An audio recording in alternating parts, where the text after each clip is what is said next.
presented by Chopalji Music.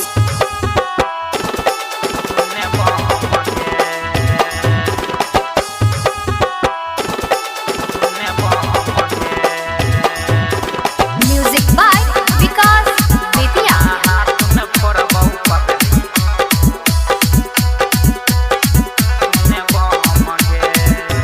दिलवा तोड़ के जेबी जदी तू सनम गे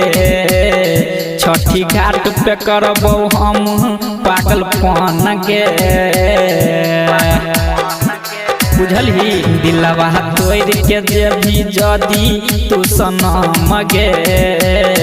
छठी घाट पे करबो हम पागलपन गे अपना हाथ में फोड़बो पगली सुने बम गे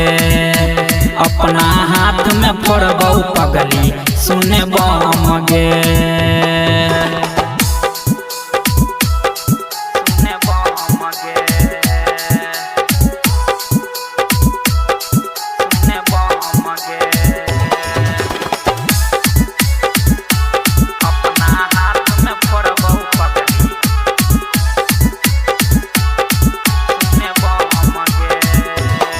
गई प्यार के लिए दिल से तोरा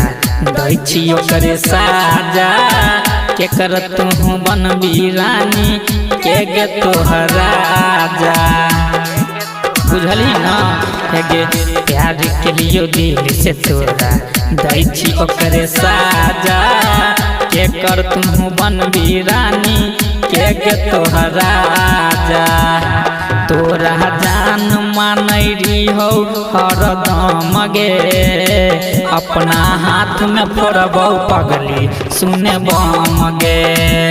आई अपना हाथ में फोड़बो पगली सुने बम गे